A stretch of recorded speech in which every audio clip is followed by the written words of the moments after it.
The glass didn't just fall, it flew, right off the shelf, shattering against the far wall in a room that's been empty for over an hour. The bartender, he just sighs, sweeps it up. He doesn't even bother to report it anymore. Because in certain California bars, last call is just a suggestion. The real regulars, they never left. And this isn't just one kind of ghost. In Hollywood, it's the heavy silence in a comedy club cellar, a place where the laughter stops and the whispers of mobsters who once took care of business still cling to the damp walls. In the mountains, it's the unending greed of gold rush prospectors still protecting their claim. On the coast, it's the eternal sorrow of heartbroken lovers staring out at a cold, unforgiving ocean. Forget the haunted houses you see on TV.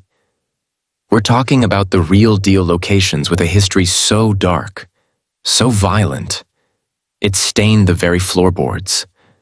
These are the places the locals, the people who live there, warn you about. The kind of spots with an unspoken rule among the staff. You never, ever lock up by yourself. Tonight, we are opening the doors to the 15 most paranormally active bars and restaurants in the Golden State. We're taking you inside the establishments where the staff themselves are terrified to be the last one to turn out the lights. These are the places where the dead still demand a drink. And sometimes, they get served. Number 15, the Groveland Hotel. Groveland. Our journey begins on a winding road, deep in the California mountains, where the shadow of Yosemite falls like a shroud. Here, civilization thins out. The radio crackles into static. You pass through towns that feel preserved in amber, relics of a feverish dream that once gripped this nation. The Gold Rush. And in the heart of it all stands the Groveland Hotel, a place built in 1849 on promises of fortune. But now it holds on to something else entirely. It holds a grudge. The building itself seems to exhale history. You can smell the pine and the dust of 150 years in the floorboards. You can feel the weight of countless souls who passed through here. Prospectors, gamblers, outlaws, and dreamers. Most of them moved on, but one of them stayed. His name is Lyall, and if you're staying the night, you are sleeping in his house. And he doesn't like visitors. Lyall was a prospector, an old-timer who struck enough gold to live out his days comfortably as a permanent resident in the hotel. He chose room 15. That was his territory, his entire world, and under his bed, a secret he guarded with his life. A stash of dynamite, not for mining, but for protection. He trusted no one. He knew every man in this town would kill for what he had, and he was ready for them. The end of his story is where the mystery begins. The official record is quiet, but the legend says he was found dead in his room, possibly after a card game went bad, possibly after being double-crossed by a woman he'd paid for company. The dynamite, however, was untouched. The gold was gone. Now his spirit remains, tethered to room 15, and his personality in death is exactly as it was in life, meticulous, territorial, and cantankerous. He hates change, he hates mess, and he has some very specific pet peeves. The hotel staff know this all too well. A housekeeper will leave her supply cart in the hallway for just a moment, only to return and find the brushes rearranged, the bottles moved. Lyall, they say, is tidying up. Guests, particularly women, have reported the most unsettling experiences. They'll leave their makeup out on the vanity and return to find it all neatly put away inside their bags. A dress left on a chair will be found folded on the bed. It starts as a strange, almost amusing quirk. But then it gets worse. The faucets in room 15 will turn on by themselves, blasting cold water into the porcelain sink in the dead of night. The lights flicker with an intelligence, seeming to respond to conversation. And then comes the smell. It starts faint, a metallic tang in the air that you can't quite place. Then it grows stronger, becoming the unmistakable acrid scent of sulfur. The smell of dynamite. It's a warning. Lyall is agitated. He wants you to know you are not welcome. Paranormal investigators believe Lyall isn't just a residual memory. He is an intelligent, aware entity. He sees the new faces in his room, the modern clothes, the technology he could never have imagined, and he sees it all as an invasion. He is still protecting his claim. He is still guarding a treasure that was stolen from him a century ago. And when he feels that his territory has been truly violated, he makes his presence known in the most direct way possible. Guests lying in bed in the pitch-black darkness of room 15 have felt the air grow cold. They've heard the floorboards creak as if under the weight of heavy work boots. And then, a voice. Not a distant whisper, but a gruff, guttural sound that seems to form right beside their ear. A single, terrifying command from a spirit that has run out of patience. Get out. Lyall's anger is a palpable force within the walls of the Groveland. But some spirits are not angry. They are trapped in eternal sorrow. Number 14. The Tivoli Bar and Grill, San Diego.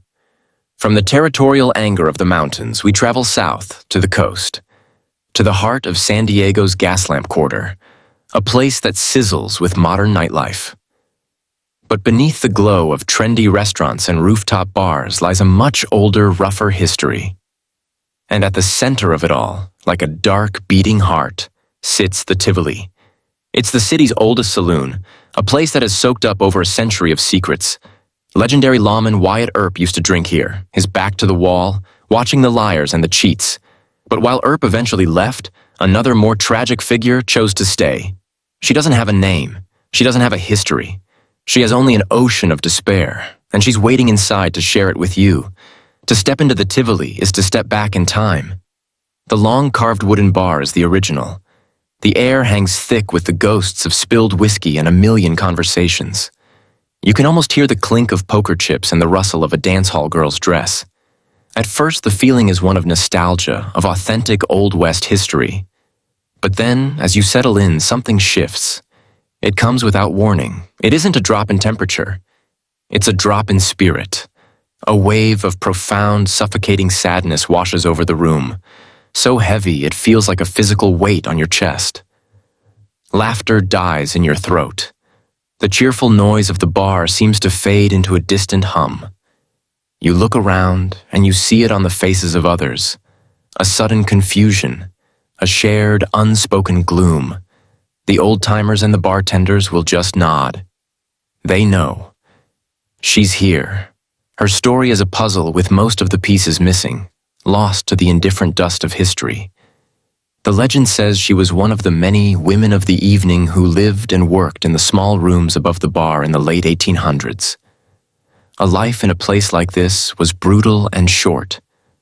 Perhaps she was a dancer who fell in love with a sailor, only to watch his ship sail away without her, never to return.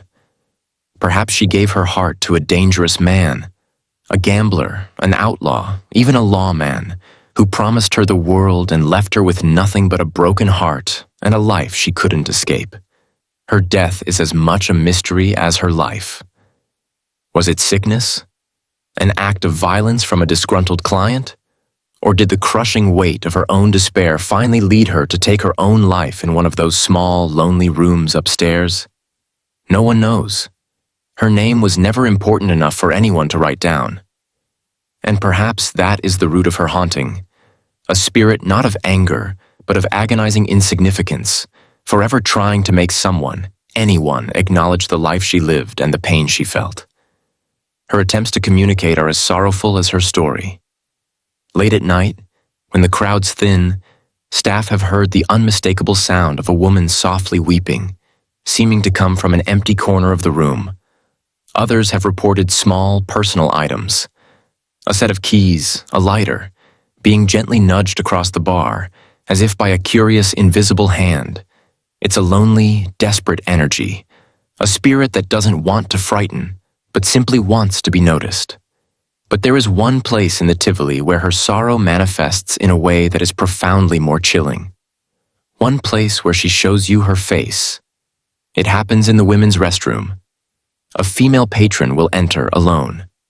She'll feel the familiar wave of sadness, but this time it's concentrated, personal.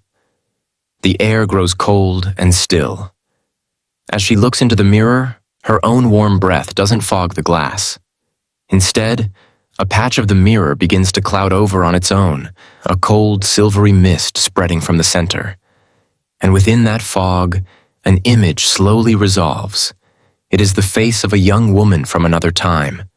Her features are faint, her eyes are dark pools of endless grief.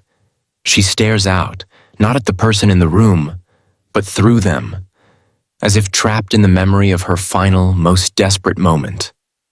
The vision lasts for only a few seconds.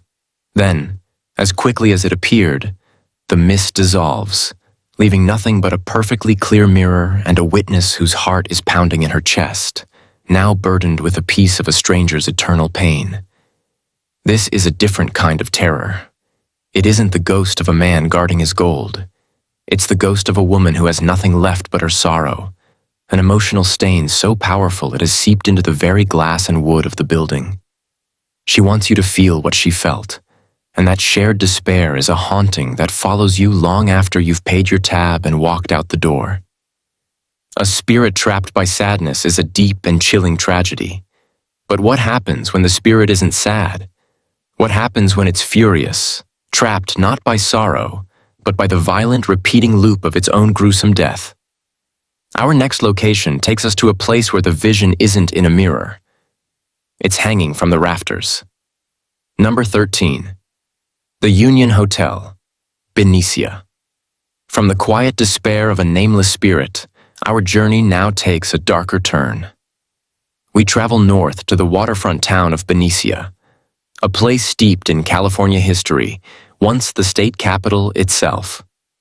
On its main street sits the Union Hotel, a handsome historic building that looks like it was pulled from a postcard. It seems peaceful. It seems charming. But behind the door of one specific room on the second floor, a tragedy is playing on a loop. And sometimes, it needs an audience. This isn't a story of sorrow. This is a story of trauma so violent it has permanently scarred time itself. Her name was Lucinda, and she shows every guest who dares to enter her room exactly how she died. To walk the second-floor hallway of the Union Hotel is to feel a change in the atmosphere. The historic charm of the lobby gives way to a heavy stillness. The air grows cool and stagnant. Down the long, narrow corridor, past portraits of people long dead, you approach room 4. The door itself seems darker than the others.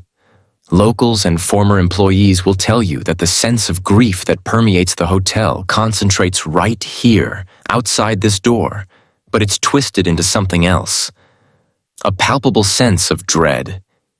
It's the feeling you get right before something terrible happens. It's the feeling of walking towards an accident, unable to look away.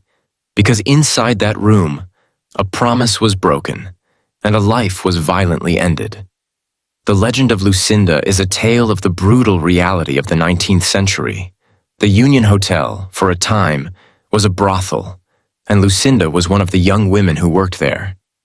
It was a life of grim transactions, but she held on to a desperate hope for escape. She fell in love. Perhaps he was a wealthy sea captain, a merchant who filled her head with promises of a new life, of marriage, of respectability. She believed him. She gave him everything. And he betrayed her. He sailed away or simply cast her aside, leaving her not just heartbroken, but shamed and ruined, with no future and no way out. In her final, desperate moments, Lucinda walked into room 4 and with a rope, ended her life. Her pain, her rage, and the violent shock of her final breath did not dissipate. It soaked into the walls, into the very air of the room, creating a psychic recording that plays over and over and over. The activity begins subtly.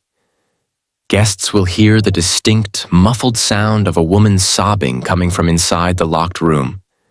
The doorknob to room 4 has been seen to rattle violently on its own. But for those who choose to spend the night inside, the haunting becomes terrifyingly personal. People sleeping in the bed have been jolted awake by the horrifyingly specific sensation of a coarse rope being brushed against their cheek or their neck in the pitch-black darkness. It is a phantom touch, a physical prelude to the horror she endured. But the most infamous and soul-shaking phenomenon at the Union Hotel is the one that has made housekeepers quit on the spot and guests flee into the night. It is the full-bodied apparition. Imagine a maid going about her daily rounds. She places her key in the lock of room 4. The lock turns, the door swings inward, and for one single paralyzing, heart-stopping second, she sees it. Not a mist, not a shadow, but the hyper-realistic three-dimensional figure of a young woman's body, suspended in the air, hanging from a thick rope tied to a ceiling beam that no longer exists. Her head is tilted at an unnatural angle. Her form sways almost imperceptibly in the still air. There is no sound. There is only this silent, horrific tableau. And just as the brain begins to process the impossible sight, the witness blinks, and the room is empty. The apparition is gone. All that remains is the chilling cold and the psychic echo of absolute despair. This isn't an intelligent spirit trying to communicate. This is a scar on the environment. Lucinda's final traumatic moments are forever stuck on repeat, and anyone who opens that door becomes an unwilling spectator to her suicide. A vision this clear, this violent, is a rare and terrifying thing. But what if the spirits aren't just replaying a memory? What if they are aware? What if they watch you, react to you, and perform so reliably that paranormal investigators bring their cameras, knowing they will capture something? Our next stop takes us to a place in the heart of Hollywood where the ghosts seem to enjoy putting on a show. Number 12. Bordner's Hollywood. We leave behind the chilling loop of a single violent tragedy and travel south, into the very belly of the beast. Hollywood. Just off the tourist-choked Walk of Fame, beyond the flashing lights and cheap souvenir shops, there are pockets of the old town, hidden in plain sight. Bordner's is one of those places. A dark, unassuming bar, a relic from Hollywood's golden age. From the outside, it's just another door. But inside, the clientele is a mix of the living, the dead, and some things that were never human at all. We have moved from a ghost trapped in her own story to a place where the ghosts seem fully aware that you are now a part of theirs. The moment you step into Bordner's, you feel it. It's a classic speakeasy, all dark wood and deep red leather, a place designed for secrets. The air is cool and still, and the dim lighting seems to swallow sound. You take a seat at the long, worn bar, and you get the immediate, prickling sensation that you are being watched. It's not the bartender. It's not the other patrons. It's a feeling that comes from the empty corners of the room, from the top of the dark staircase, from the empty chair right next to you. In most bars, you are part of the crowd. At Bordner's, you are part of the exhibit, and the permanent residents are very, very curious. This isn't a place haunted by a single event. This is a spiritual basin, a collection point for the souls who couldn't let go of the Hollywood dream. For nearly a century, this bar has been a sanctuary for actors, writers, and musicians. Some who made it, and many more who were chewed up and spit out by the industry.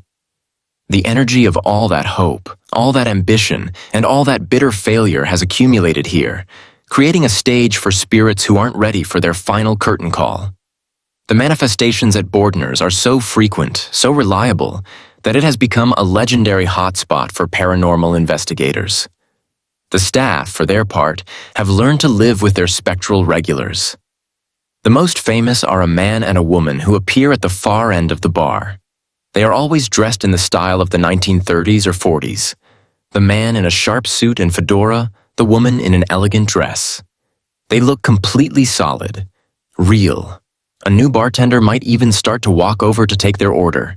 They sit silently, not speaking to each other, simply staring straight ahead, sometimes lifting invisible glasses to their lips.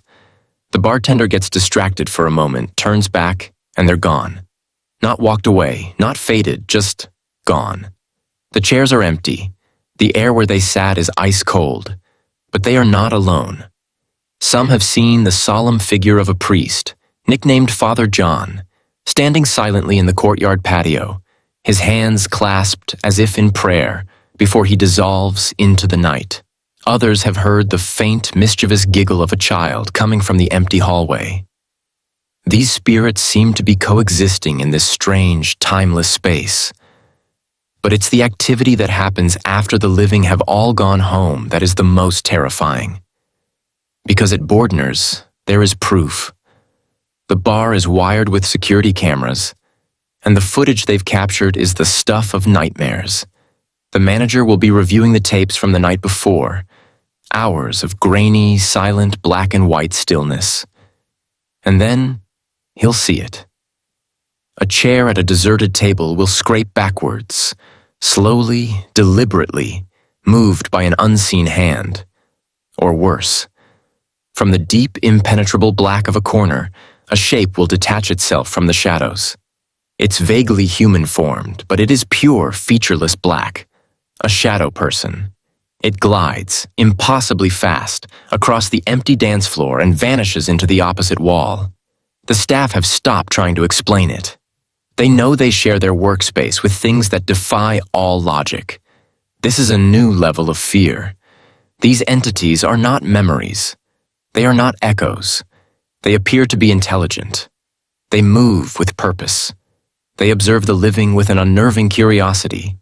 The couple at the bar, the priest in the courtyard, the shadows on the camera. They are all aware. They are watching. The question is, what are they waiting for? It's one thing to be watched by ghosts. It's another thing entirely when those ghosts become jealous, possessive, and physically violent. Our next stop takes us to a city by the bay, to a saloon where a spirit doesn't just want to watch women. She wants to hurt them. Number 11. The Hotel Utah Saloon, San Francisco. We've seen what happens when the dead are aware. We've seen them watch from the shadows, their motives a mystery. Now we travel to the city by the bay, to a place where a spirit's intentions are crystal clear and dangerously violent. We are leaving the realm of curious observers and entering the territory of a jealous, possessive predator. Welcome to the Hotel Utah Saloon, a relic of San Francisco's rough-and-tumble Barbary Coast, where one of its original residents is still on the clock, and she does not like competition. Built in 1908 in the wake of the city's great earthquake and fire, the saloon sits in the south of Market District, a stone's throw from the docks. For over a century, this was a place for hard men, sailors fresh off the boat with money to burn, longshoremen looking to drown their sorrows, and all the gamblers and hustlers that followed them. And where there were men like that, there were women who made their living from them. The second floor of the Hotel Utah was, for a time, a brothel, and one of its star employees, a woman whose name is lost to history, never left her post. She died there, and she now considers the entire building her exclusive property. When you walk in, the energy is different from the other places we visited. It's not sorrowful, it's not just watchful, it's judgmental. There's a palpable tension in the air, a feeling of being sized up by an unseen and unfriendly host. The epicenter of this hostility is the grand wooden staircase that leads to the second floor. To women, the feeling is especially pronounced. It's a cold, resentful glare that follows you from the moment you walk in the door. The message is clear. You are an intruder. You don't belong here. The legend paints a picture of a woman who was the queen bee of her time. In a world where she had no power, the saloon was her kingdom. The men were her clients, her subjects. She was likely beautiful, tough, and fiercely territorial. You had to be to survive. And in death, her personality has only intensified.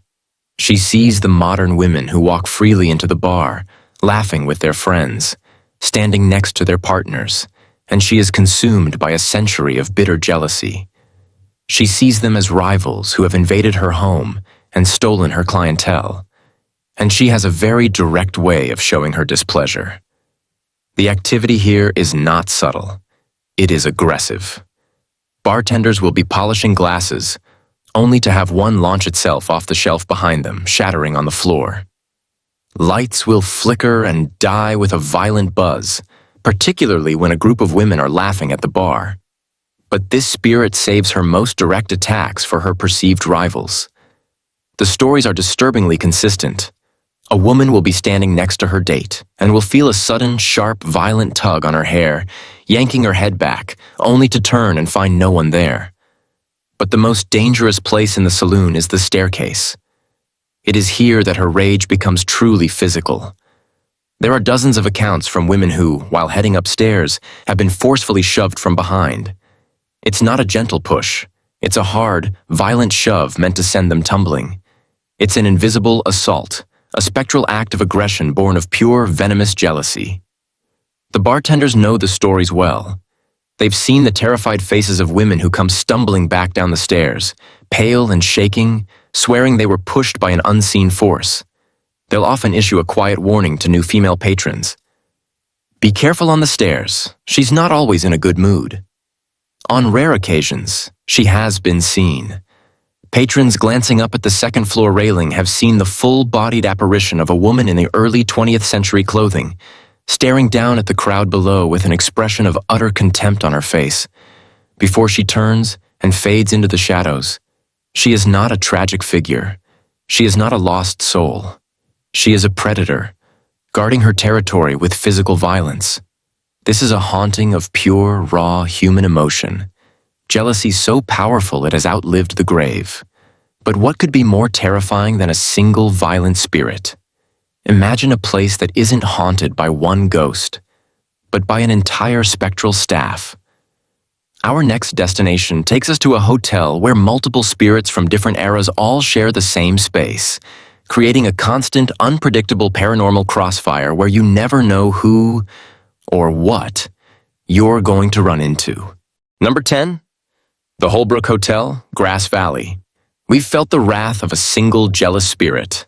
Now we venture back into the heart of Gold Country, to a place where the problem isn't one ghost. It's a full house. Imagine a haunting so crowded, so layered, that you are caught in a constant, unpredictable paranormal crossfire. Welcome to the Hullbrook Hotel in Grass Valley, a grand dame of the gold rush era where the spectral guest list is long, and they all have their own stories, their own rules, and their own ways of making their presence known. The terror here isn't in what you expect, it's in what you don't. Built in the 1850s, the Hullbrook is a living museum. This isn't just a hotel, it's a monument to history that has hosted presidents, authors like Mark Twain, and more than its fair share of infamous outlaws.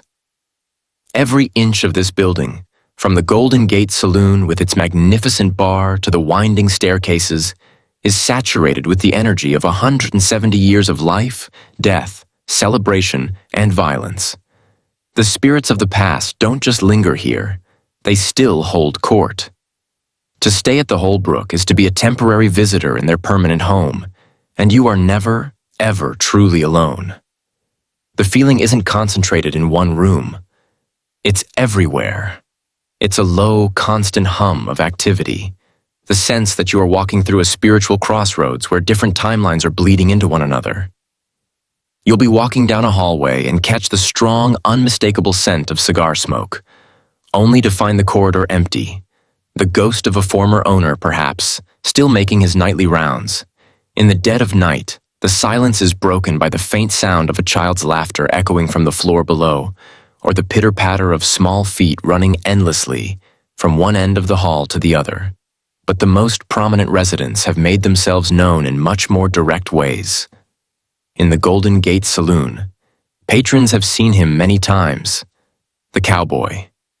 He sits quietly at a corner table, dressed in dusty, period-appropriate clothes, staring intently into his empty glass, his face a mask of profound sadness.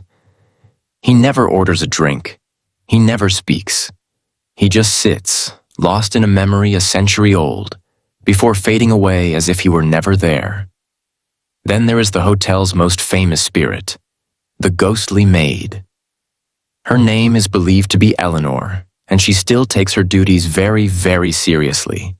She is a spirit of strict principles. She despises mess and what she considers immoral behavior. Guests will come back to their rooms after a day out and find the clothes they left strewn on a chair have been mysteriously and perfectly folded and placed on the dresser. It's an unsettling, yet seemingly harmless calling card. but do not mistake her for a benevolent spirit. If she disapproves of you, she will make it known. Guests have been jolted awake in the middle of the night by the violent shaking of their bed, an unseen force rattling the frame in ghostly indignation. Others have felt an ice-cold hand brush against their face in the dark, a chilling, tactile warning. A single night at the Hullbrook is a symphony of the supernatural. You might check in, catching the scent of that phantom cigar on the grand staircase. At the bar, you might see the melancholic cowboy vanish before your eyes. In your room, you might become the subject of Eleanor's spectral housekeeping. And as you try to sleep, you might hear the phantom children playing their eternal games in the hall. The spirits here seem to exist on top of one another, a chaotic collection of souls trapped together for eternity. Are they aware of each other? Do they interact in the quiet hours after the living have gone to sleep? The horror of the Hullbrook lies in this unpredictability. You can't learn the rules because you never know whose presence you're in. One moment you're dealing with a playful child, the next a judgmental and intrusive maid. You are an outsider in a dysfunctional spectral family, and the residents are all vying for your attention. A hotel full of chaotic spirits is a terrifying prospect. But what if, amongst the spectral noise of the gold rush, there was one story so singularly tragic, so visually arresting, that it eclipses all others? Our next stop takes us to a hotel haunted not by a maid, but by a bride who appears at the foot of your bed, forever weeping for the love that was stolen from her on her wedding day. Number 9. The National Hotel, Jamestown. We pull back from the chaotic spectral crossroads of the Hullbrook and focus our journey on a singular, heartbreaking story. We travel deeper into gold country, to the historic town of Jamestown, and to its centerpiece, the National Hotel. Built in 1859, this place has seen it all, but it is most famous for one guest whose grief was so absolute, so soul-shattering, that it has refused to fade for over a century. The haunting here isn't about chaos or anger. It's about love, and a loss so profound it has become a permanent part of the hotel's architecture. Her name is Flo, and she is forever a bride, waiting for a groom who will never arrive. To walk the halls of the National Hotel is to walk through an atmosphere thick with melancholy. It's a beautiful, historic building, but there is an undeniable undercurrent of sadness that clings to the second floor. Sometimes, with no explanation, the air will fill with the sweet, cloying scent of floral perfume, the kind a young woman might wear on the most important day of her life. It hangs for a moment, a fragrant memory, and then vanishes. This is the first sign that you are in Flo's presence. This is her hotel. And this is her eternal wedding day. The story is one of California's most tragic ghost legends. Flo was a beautiful young woman, deeply in love and engaged to be married. On the day of her wedding, she was here in her room at the National, dressed in her white gown, giddy with excitement. Her fiancé, a handsome and well-liked man, told her he was stepping out for just a moment before the ceremony. He walked down the stairs and into the bustling street outside. He never made it back. A gunshot rang out. Some say it was a drunken brawl that went wrong. Others whisper he was deliberately murdered over a gambling debt or a mining claim. The news was brought to Flo's room, to the bride, in her dress, waiting for her love. The shock and the grief were too much for her to bear. She collapsed, and shortly thereafter, died of what the old-timers could only call a broken heart. Her spirit never left the room. It never left the hotel. She is still there, trapped in those final, agonizing moments between hope and devastation. Her presence is felt throughout the hotel. Patrons sitting at the historic bar have placed their drink down, only to watch it begin to slide, slowly and deliberately, across the polished wood, moved by a sad, unseen hand. But it is on the second floor where her grief is most potent. The distinct sound of a woman weeping softly is often heard coming from empty rooms. It's a sound so real, so full of pain, that staff have opened doors, fully expecting to find a guest in distress, only to find the room cold and empty. But the encounter that has solidified the National Hotel's place in the annals of the paranormal is the one that happens in the dead of night. It is the vision of Flo herself. Guests staying in what is believed to have been her room have been woken from a deep sleep by a sudden chill and the unshakable feeling that they are no longer alone. As their eyes adjust to the darkness, they see her. Standing at the foot of the bed, or sometimes staring out the window towards the street below, is the luminous, full-bodied apparition of a woman in an old-fashioned white wedding dress. Her form is clear, detailed, and heartbreakingly real. Her face is a mask of sorrow, and her shoulders shake with silent sobs. She doesn't look at the terrified guest in the bed. She doesn't seem to know they are there at all. She is completely, utterly lost in her own private, unending hell, forever replaying the moment her world fell apart. To witness the ghost of Flo is not to be threatened, but to be a spectator to a century of undying grief. The horror lies not in what she might do to you, but in the terrifying realization that some emotions are so powerful, they can break the laws of time and reality, forcing a soul to relive its worst moment for eternity. A ghost trapped in its own personal tragedy is a profoundly chilling sight. But what if the spirits aren't just individuals lost in their own worlds? What if they are an entire spectral community, still going about their daily lives, and sometimes trying to include the living in their games? Our next stop takes us to a remote mountain tavern, a former stagecoach stop where the ghosts of travelers, workers, and even a small child still interact with the modern world. Number 8. The Queen Anne Hotel, San Francisco. We have borne witness to a spirit consumed by her own grief, forever replaying the worst day of her life. It is a haunting of profound distance, a ghost you see, but who cannot see you. Now, our journey takes us to a place where the haunting is the exact opposite. What happens when a spirit isn't lost in the past? What happens when she is very much in the present and is fully aware of your presence? So aware, in fact, that she watches you, follows you, and when you are at your most vulnerable, she comes into your room to tuck you into bed. We return to San Francisco, to the elegant, opulent neighborhood of Pacific Heights.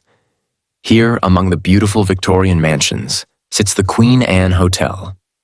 It is a masterpiece of 19th century architecture, with a grand staircase, ornate fireplaces, and an air of sophisticated grace. But this building was not always a hotel. It was once a bastion of education and discipline. The Miss Mary Lake School for Girls, and its headmistress, a woman of formidable character and deep affection for her school, still walks these halls, ensuring everything is in its proper place, including the guests. Miss Mary Lake was the heart and soul of this place. She was a dedicated and respected educator who ran a prestigious finishing school for the daughters of the city's elite within these walls. This building was her life's work, her home, her entire world. When financial circumstances forced the school to close and the building to be sold, she was utterly heartbroken. She left her beloved home, but her spirit, it seems, could not bear to be parted from it. She came back, and she has been on duty ever since. The atmosphere in the Queen Anne is not one of dread or sorrow. It is one of constant, quiet, maternal supervision. As you walk the halls, you get the distinct feeling of being observed, of your posture being checked, of your behavior being noted by a prim and proper yet unseen authority figure. The haunting is gentle, but it is pervasive. Guests sitting in the main parlor have felt a sudden, distinct cold hand rest upon their shoulder for a moment before vanishing. Others, glancing into the antique mirrors that adorn the walls, have seen the fleeting reflection of a graceful woman in Victorian attire standing just behind them. It's Miss Mary Lake, making her rounds, but her most famous and most unsettling interactions are reserved for the guests who stay in room 410, the very room that was once her personal office and living quarters. This is the epicenter of her energy, and it is where she continues her role as caretaker in the most intimate way imaginable. The stories are all unsettlingly similar. A guest will be sound asleep in the dead of night. They are stirred awake not by a noise, but by a sudden, deep chill that settles over the bed. They lie perfectly still, eyes wide open in the darkness, paralyzed by the absolute certainty that they are not alone. And then, they feel it. The distinct weight and movement of the blankets being pulled up towards their chin. They feel the edges being neatly, methodically, and snugly tucked in around their shoulders. Some have even reported the gentle, feather-light brush of unseen fingers against their cheek, a spectral pat goodnight. There is no malice in the act, but the violation is profound. An invisible entity has entered your personal space, has come into your bed, and is touching you while you are asleep and vulnerable. This is the true horror of the Queen Anne Hotel. It's not the fear of being harmed. It's the terror of intimacy without consent. Is this the act of a kind, motherly spirit simply looking after a new charge in her old school? Or is it the act of a possessive entity, a headmistress who sees you not as a paying guest, but as her property, another pupil to be managed and controlled within the walls of her eternal schoolhouse? The intent doesn't matter. The experience is just as terrifying. A spectral headmistress treating you like a child is one kind of chilling violation. But what about a place where the ghosts aren't concerned with your well-being at all? We now travel from the city to a remote rustic canyon, to a former stagecoach stop haunted by the rough spirits of a bygone era, including a little boy who wants you to join his game, and a brooding man whose dark whispers are anything but friendly. Number 7. Cold Spring Tavern, Santa Barbara. We leave the unnerving intimacy of the city behind, traveling up a winding canyon road that seems to climb backward in time. The air grows cooler. The trees grow thicker. The modern world recedes in the rearview mirror. Here, nestled in a remote mountain pass, sits a living piece of history, the Cold Spring Tavern. Built in 1868, this was a vital stagecoach stop, a flicker of civilization in a wild and unforgiving landscape. Today, it's a rustic, beloved watering hole. But when night falls and the canyon is plunged into an impenetrable darkness, the tavern returns to what it has always been, a busy, noisy, and sometimes dangerous stop for travelers, not all of whom are among the living. The ghosts here aren't concerned with your well-being. They are simply continuing the lives and deaths they began over a century ago. The isolation is the first thing that gets under your skin. You are miles from anywhere. The only light comes from the tavern itself, a warm glow in a sea of black. Inside, it's like a time capsule. The walls are dark with age and wood smoke, the floors creak with the footsteps of generations, and the air itself feels heavy with unspoken stories. It's easy to believe the past is still present here, because it is. Staff and patrons have long accepted that they share the space with a full cast of spectral residents. On a quiet night, if you listen closely, you can hear it. The faint murmur of conversation, the clink of glasses, the sound of a phantom party that never ended. But amongst the spectral crowd, two spirits make their presence known in much more personal and disturbing ways. The first is a tragedy that has become the tavern's most enduring legend. It's the ghost of a little girl. The story, passed down for generations, is that she was playing near the road when a stagecoach came rumbling through the pass too quickly. She was struck and killed instantly. Her laughter, however, never left. Patrons sitting in the dining room have heard the clear, unmistakable sound of a child's giggle echoing from an empty corner. Others have seen a fleeting, spectral shape of a small girl in a simple dress darting past a doorway, as if trying to entice them into a game of hide-and-seek. It is an innocent, yet deeply unsettling presence. A child forever trapped in her final, happy moments before disaster struck. But do not be fooled by the laughter. There is another energy at Cold Spring Tavern, a much older, darker, and more menacing presence. It resides primarily in the oldest part of the establishment, a small, rustic structure sometimes called the Ojai Jail. To step inside this room is to feel the atmosphere change instantly. The air becomes thick heavy and oppressive. A bone-deep chill sets in, and with it, the intense, paranoia-inducing feeling of being stared at by hateful eyes. This is the domain of a brooding male spirit. His identity is a mystery. Perhaps he was an outlaw, a gambler who met a violent end, or just a miserable soul who died full of rage. He does not play games. He does not want company. Those who linger too long in his space have heard a man's gruff, threatening whisper materialize out of the thin air with a message that is always clear. You need to leave. Now.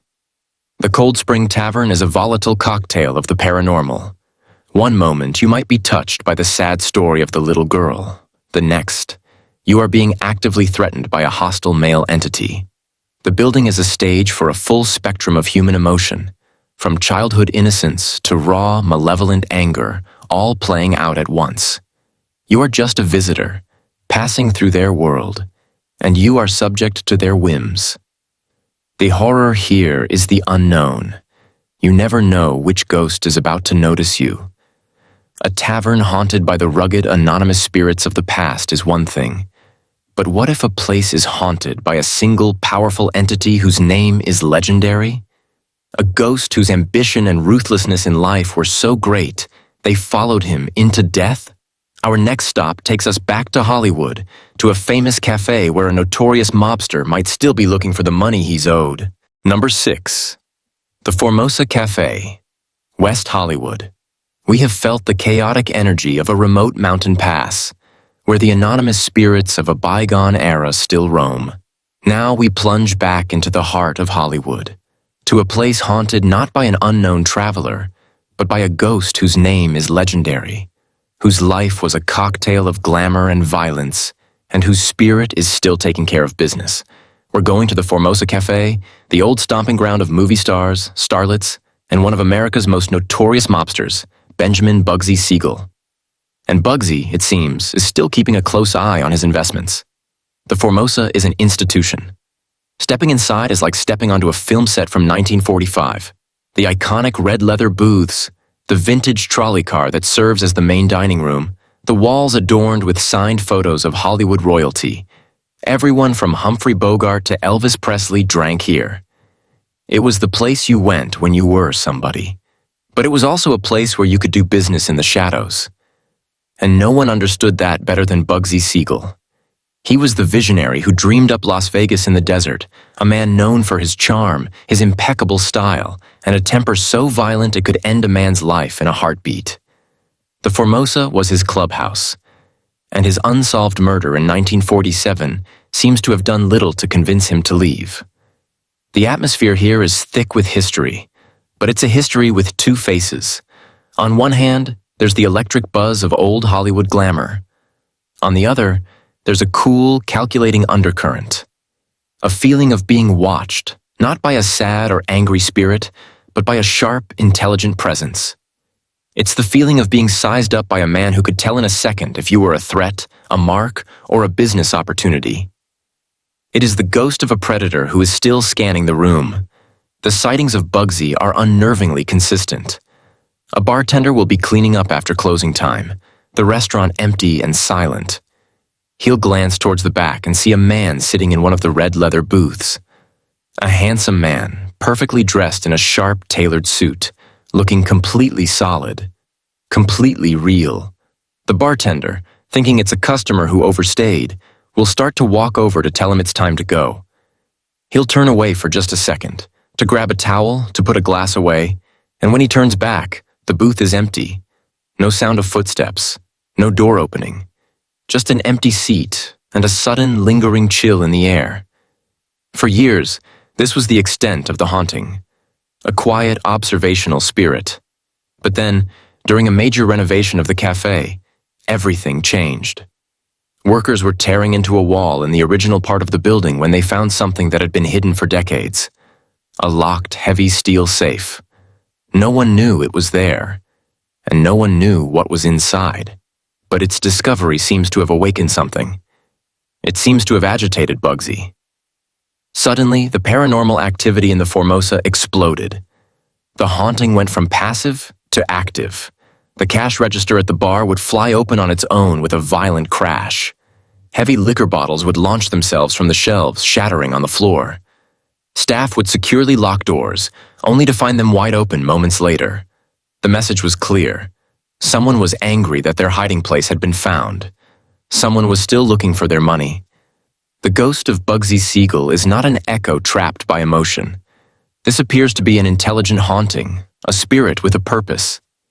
He is tethered to this world by the same things that drove him in life: power, control, and money. The horror of the Formosa Cafe is the chilling realization that you could be sharing a room with the ghost of a man who was famously ruthless, a spirit with unfinished business and a violent temper. And you have no idea what might set him off. The ghost of a famous mobster is a terrifying prospect. But what if the spirit has no name you recognize? What if it has no clear motive, no unfinished business, just an aura of pure menace? We leave the ghost of a man who built a city and travel to a place haunted by something even more unnerving. A headless apparition that simply walks. Number 5. Muso and Frank Grill. Hollywood. We have faced the ghost of a mobster, an intelligent spirit with a clear materialistic agenda. The fear there comes from knowing exactly who he was and what he was capable of. Now we descend into a different, more surreal kind of terror. We travel to Hollywood's oldest and most revered restaurant, a place haunted not by a famous face, but by the shocking absence of one. We leave the ghost of a man who built a city and come face to face with a headless apparition that simply walks. Welcome to Muso and Frank Grill. Since 1919, this restaurant has been more than just a place to eat. It has been the living room, the office, and the confessional for the titans of Hollywood. Walk through these doors and you are stepping on sacred ground. This is where F. Scott Fitzgerald edited his novels, where William Faulkner drank his bourbon, where Raymond Chandler wrote scenes for The Big Sleep. Charlie Chaplin, Humphrey Bogart, Marilyn Monroe, the ghosts of Hollywood's Mount Olympus all considered this place a second home. The history is so thick you can taste it in the air. But as the staff who have worked here for decades will tell you, some of that history is not content to stay in the past. The restaurant is divided into two main sections, the new room and the original, legendary old room. It is in the old room where the weight of a century feels most present. The air is different here, heavier. The classic red leather booths seem to have absorbed a million secrets, and the dark wood paneling has borne silent witness to deals that shaped the film industry. It is here that the spectral regulars still keep their reservations. The hauntings often begin with the senses. The strong phantom scent of cigar smoke will suddenly fill a corner of the room, a ghostly calling card from a long-dead movie mogul. A beautiful, old-fashioned floral perfume will drift past, with no apparent source. But some encounters are far more specific. Charlie Chaplin was a creature of habit. He ate here almost every day, and he always sat in the same spot, booth number 1 in the old room right by the window. To this day, that booth is a paranormal hotspot. Diners sitting there report a sudden, inexplicable cold that settles over the table, a chill so intense it can make your teeth chatter. They feel the distinct sensation of being watched, only to turn and find no one there. A few have even sworn they've seen it, a faint, flickering image in their peripheral vision, the silhouette of a small man with a bowler hat, sitting right there with them, before vanishing in the blink of an eye. These are the spirits you know, but there is another entity here, one with no name, no story, and no face. It is Muso and Frank's most terrifying secret. Staff members, particularly those closing up late at night, have seen it. Imagine this. The dining room is empty, the chairs are up, the only sound is the hum of the kitchen refrigerators. You're walking through the silent, dimly lit old room. A flicker of movement catches your eye. You turn, and you see him. The figure of a man, dressed in what looks like old, worn clothing, is walking calmly, deliberately, from one side of the room to the other. He moves with a purpose, but where his head should be, there is nothing. Just a clean, sharp, impossible line at the collar. An empty space. The sight is so bizarre, so fundamentally wrong, that the brain struggles to process it. It doesn't look at you. It doesn't acknowledge you. It seems completely unaware of your presence. It just continues on its path, reaches the far wall of the room, and without breaking stride, walks directly through it, disappearing completely. There is no sound. There is no explanation. All that's left is the heart-pounding, ice-cold terror of having witnessed something that does not belong in our reality. Who is he? Why is he here? Why is he headless? There are no answers.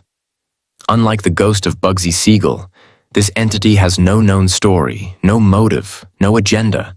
It is a walking, nightmarish enigma. And that is the true horror of Muso and Frank. It's the surreal, illogical fear of the unknowable. A headless ghost defies all reason. But what if the horror isn't in the unknown? What if it's in a story you know all too well? A story of love, heartbreak, and a spirit so tied to her childhood home that she will physically reach out to those who now sleep in her bedroom. Number 4. The Cosmopolitan Hotel and Restaurant San Diego. We have stood in the shadow of an unknowable horror. A headless ghost that defies all reason. The fear it creates comes from its complete mystery. Now our journey pivots from the surreal to the deeply, terrifyingly personal. We travel to a place where the spirit isn't a mystery at all. We know her name. We know her story. And her heartbreak is so profound, her attachment to her home so complete, that she will make her presence known to anyone who dares to sleep in her childhood bedroom. We are going to Old Town San Diego, to the beautiful Cosmopolitan Hotel, the eternal home of Isadora Bandini. Old Town San Diego feels like a tear in the fabric of time. The air is warm. The adobe walls hold the heat of 200 years. And the present day feels like a thin veneer over a much deeper, more powerful history. The Cosmopolitan, originally the grand home of the influential Bandini family, is the jewel of the plaza. It's a place of romance, of elegant balconies and candlelit dinners. But the romance that defines this building is a tragic one, and the ghost it created is not an echo, but an active, intelligent, and lonely presence. Isadora was the youngest daughter of Don Juan Bandini. She grew up within these adobe walls, a celebrated beauty in the social hub of early San Diego. She fell deeply in love with a young American, a man named Cave Johnson Coots. But her father disapproved. Coots was a gambler, deemed unsuitable for his precious daughter. He was sent away, promising Isadora he would return to marry her. He never made it back. He died before he could fulfill his promise, and Isadora's world collapsed. Consumed by a grief she could not overcome, she died young in her own bedroom, in the very house where she had once been so happy. That room is now room 11, and Isadora has never left it. The haunting of the Cosmopolitan is famous among paranormal investigators for the specificity and consistency of its activity. It often starts with a sound that makes no sense. On the wall in the hotel, there is an antique, non-functional rotary telephone. Suddenly, its bell will begin to ring, a shrill, jarring sound in the quiet hallway. Staff and guests who have dared to answer it report hearing only a blast of static, and sometimes, buried deep within the noise, the faint, unintelligible whispers of a woman. But the most profound experiences are reserved for those who stay in room 11. The room itself is beautiful, restored to its 19th century grandeur, but it feels occupied. The lights are the first sign. They will begin to flicker, not in a random, faulty way, but in a deliberate, rhythmic pattern, almost as if Isadora is trying to communicate, to signal her presence. As night falls, the feeling of being watched intensifies. And then, when sleep finally comes, the true horror begins. Countless guests have been jolted awake in the pitch-black darkness, not by a sound, but by a feeling.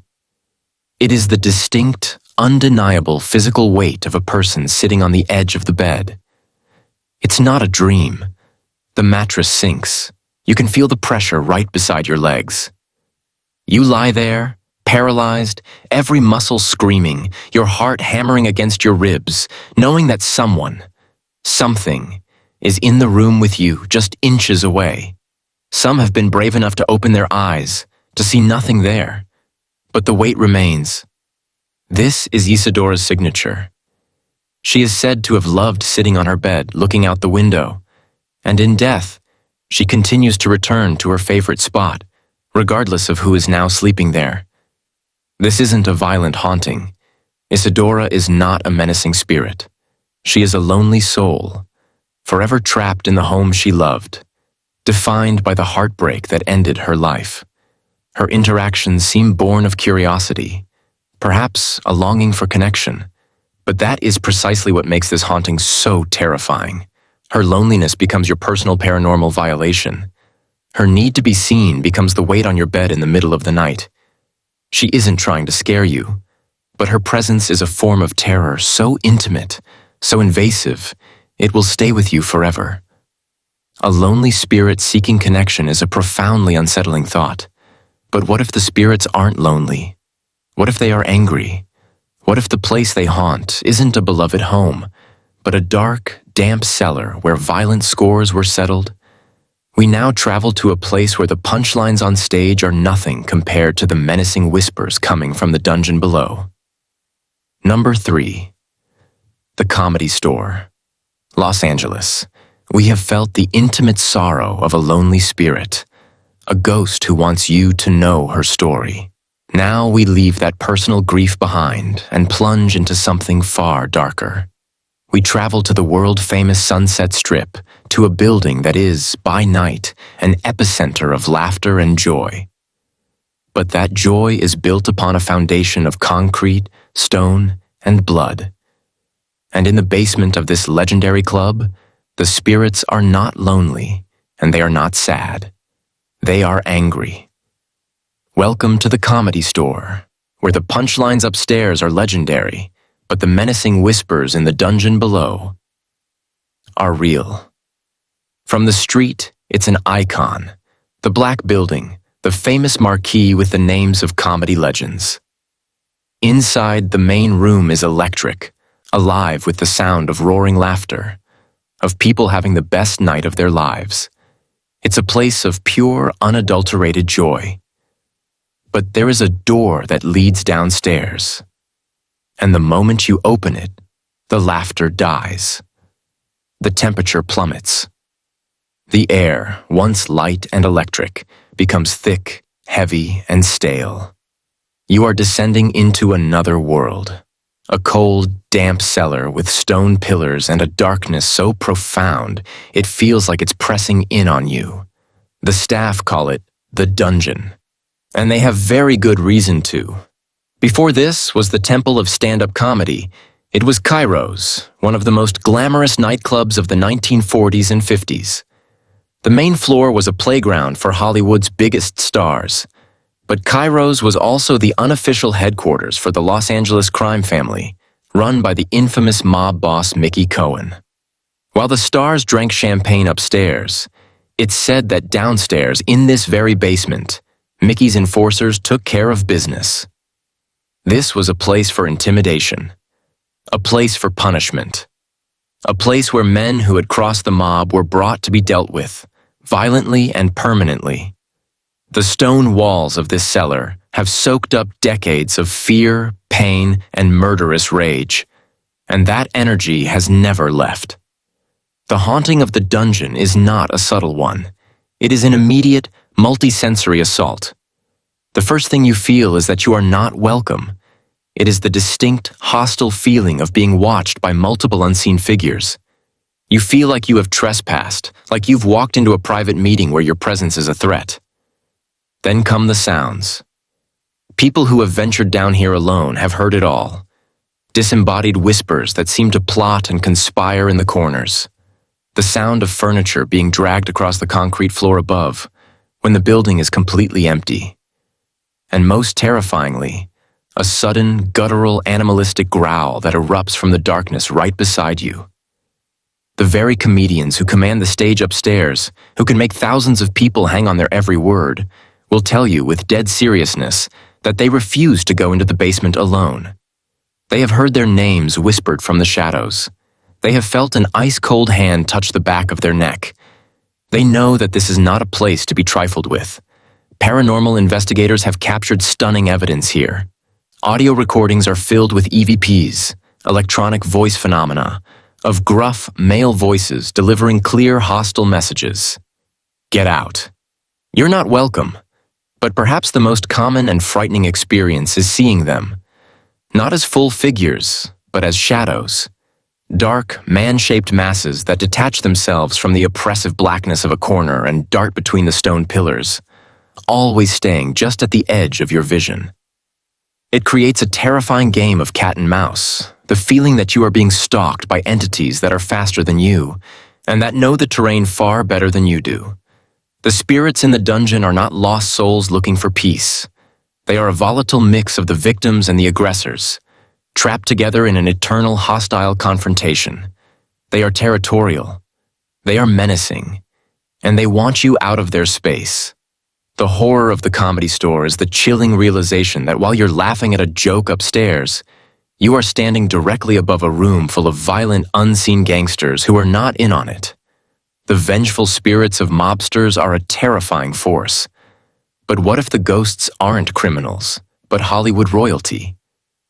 What if the haunting is so famous, so tied to the legend of a beloved icon, that people come from around the world hoping to catch a glimpse of her in a mirror? Number 2. The Hollywood Roosevelt Hotel, Los Angeles. From the dark, violent energy of a mobster's cellar, we emerge into the dazzling, eternal glow of the Sunset Strip. We leave the ghosts of criminals behind to come face to face with the ghosts of icons. Our next destination is not just a hotel. It is a monument, a palace of Hollywood history, where the legends of the silver screen checked it in decades ago, and in some cases, never checked out. We are going to the Hollywood Roosevelt, a place haunted by the very royalty of the Golden Age. And the queen of them all is Marilyn Monroe. Opened in 1927, the Roosevelt is Hollywood. It hosted the first ever Academy Awards. Its pool was painted by the legendary artist David Hockney. Its guest list is a roll call of cinematic gods: Clark Gable, Charlie Chaplin, Shirley Temple, Prince. To walk through its grand Spanish-style lobby is to feel the immense weight of a century of fame, ambition, and drama.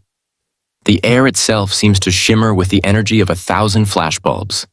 But when the tourists have gone to bed and the halls grow quiet, the hotel becomes what it has always been: a playground for the elite, both living and dead. The hotel is home to a cast of spectral celebrities, each tied to the rooms where their own stories played out.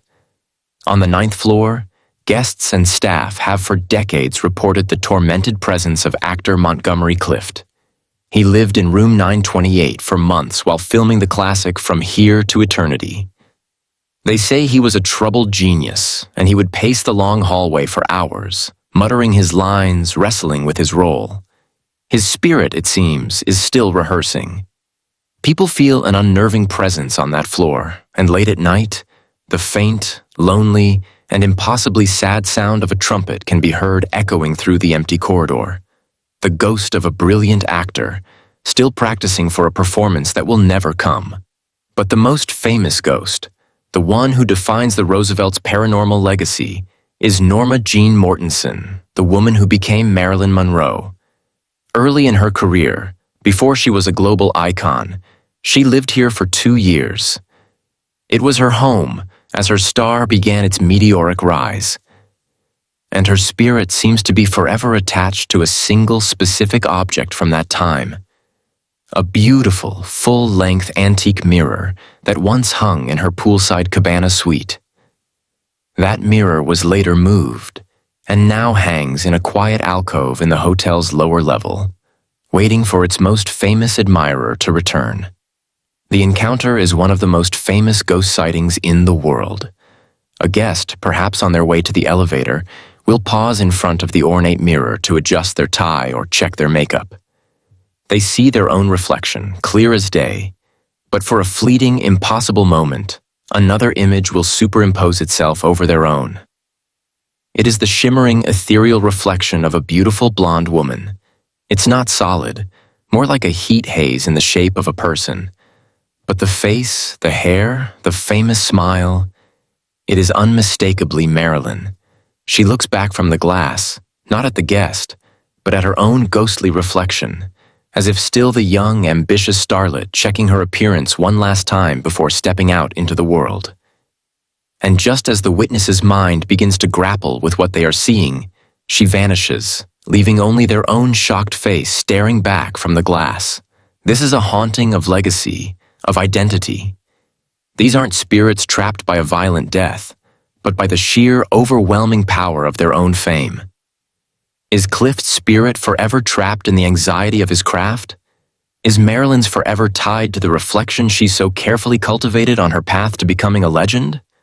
The horror of the Roosevelt is the chilling and profound idea that fame can be its own kind of prison, a gilded cage that even death cannot unlock. The ghost of a world-famous movie star is a powerful, almost romantic kind of haunting. But what could possibly be more famous, more powerful than that? The answer is a ghost whose personal tragedy was so immense, so all-consuming, that her story has become the single most famous haunting on the entire California coast. We leave the ghosts of Hollywood behind for our final destination, a lonely cliff overlooking the ocean, and a woman in blue who for a century has been waiting for a lover who will never, ever return. Number 1. Moss Beach Distillery. Moss Beach. We have faced the ghosts of Hollywood royalty, spirits trapped by the very fame they sought. But for our final destination, we leave the glitz and glamour behind. We travel up the coast to a lonely, fog-shrouded cliff that juts out into the cold, gray expanse of the Pacific Ocean. It is here, at the very edge of the continent, that we find our most famous, most tragic, and most powerful haunting. This is the home of the Blue Lady, a spirit whose story of forbidden love and violent death has become the single greatest ghost legend in the state of California. The locals know her, the staff fear her, and for nearly 100 years, she has been waiting. The journey to the Moss Beach Distillery is part of the experience. The road twists and turns along the coastline, with the vast, churning ocean on one side and rugged cliffs on the other.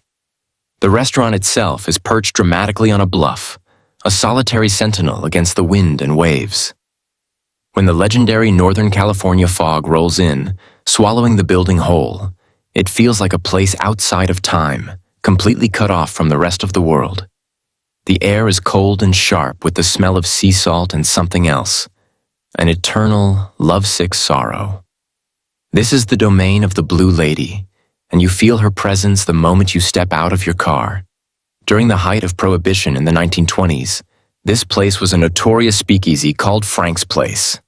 Its isolation made it a perfect spot for bootleggers to smuggle liquor ashore, and its secret tunnels and back rooms made it a safe haven for silent film stars and corrupt politicians from San Francisco to indulge in illegal spirits and illicit affairs. It was in this world of danger and romance that the story begins. Her name, the legend says, was Kite. She was a beautiful young woman, trapped in a passionless marriage to a wealthy, powerful man. She found solace in the arms of a forbidden lover, the handsome piano man at Frank's Place. Their affair was a secret, a whirlwind of stolen moments on the secluded beach below the cliffs. But their secret did not stay safe. One night, while waiting for her lover on that very beach, Kite met a violent and tragic end. Some say she was attacked by a stranger. Some say her jealous husband discovered the affair and murdered her in a rage. Others say she was simply caught by the treacherous waves of the Pacific and pulled out to sea. The truth of her death is lost to the fog of time, but her spirit, forever clad in the beautiful blue dress she wore that night, never left the cliffs. She is still waiting for the piano man who never came. The haunting at the Moss Beach Distillery is not subtle. It is a constant, powerful, and wide-ranging display of paranormal phenomena that has been documented for decades and featured on national television. It begins with feelings. Diners sitting at tables overlooking the ocean report being suddenly overcome with an inexplicable wave of profound sadness and loss. But feelings quickly escalate into physical events. The stories are legendary. Patrons have watched in disbelief as their checkbook on the table begins to levitate, hovering in the air for a few seconds before dropping back down. Waiters have seen wine glasses lift themselves off a tray and slide across a table. Silverware has been known to rearrange itself into strange patterns after a table has been set. The activity can be mischievous and unnerving. Female patrons have been startled to feel a gentle tug on their earring, only to reach up and find it has been completely removed from their earlobe. For years, the restaurant's old, disconnected phone system would torment the staff, making calls to the manager's office from empty parts of the building, with only static and the faint sound of a woman crying on the other end. But the most profound encounters are with the Blue Lady herself. She is not a shadow. She is not a cold spot. She is a full-bodied apparition. She has been seen by countless staff and guests, a beautiful, sad figure in a flowing blue gown, standing silently near the large windows of the main dining room. She doesn't interact. She doesn't acknowledge the people in the room. She just stares out at the dark, empty ocean, a lonely sentinel keeping a vigil that will never end. Her pain is so real, so present, that witnesses feel not just terror, but a deep, heartbreaking sense of pity. The Blue Lady is the perfect ghost story. It has a tragic romance, a mysterious death, an impossibly dramatic location, and a ghost who manifests in almost every way imaginable. She is both a residual memory, forever trapped in her grief, and an intelligent spirit, capable of interacting with the physical world. She is the heartbroken woman in the window, the unseen hand that moves a glass, the sorrowful voice on the other end of a dead phone line. She is the ultimate ghost, in California's ultimate haunted location, forever waiting, forever watching, at the edge of the world. We have traveled the length of California, from the fog-shrouded cliffs of the coast to the dark, beating heart of Hollywood. We have encountered the territorial anger of a gold miner, the violent jealousy of a spirit on the stairs, the surreal horror of a headless ghost, and the eternal, heartbreaking sorrow of a bride who weeps at the foot of your bed. These establishments are more than just historic buildings. They are containers, vessels charged with the most powerful human emotions, rage, grief, ambition, and love, so potent it refuses to accept the finality of death. So the question isn't simply whether you believe in ghosts. It's whether you believe that a place can become so saturated with a story, so deeply stained by an event, that the building itself is forever changed. The next time you walk into an old bar and you feel that sudden, inexplicable chill, or you get that prickling sensation on the back of your neck that you're being watched, remember these stories. You might not be a visitor in a haunted place. You might be a trespasser stepping inside the memory itself. Now we want to hear from you. What story did we miss? Is there a local bar or restaurant in your town that people whisper about? A place with a history that needs to be told? Share it with our community in the comments below. We read every one. If you believe these stories deserve to be remembered, and you want to join us on more journeys into the world's darkest corners, show your support by liking this video and subscribing to the channel. Turn on your notifications, because our journey is far from over, and the places we're going next are waiting.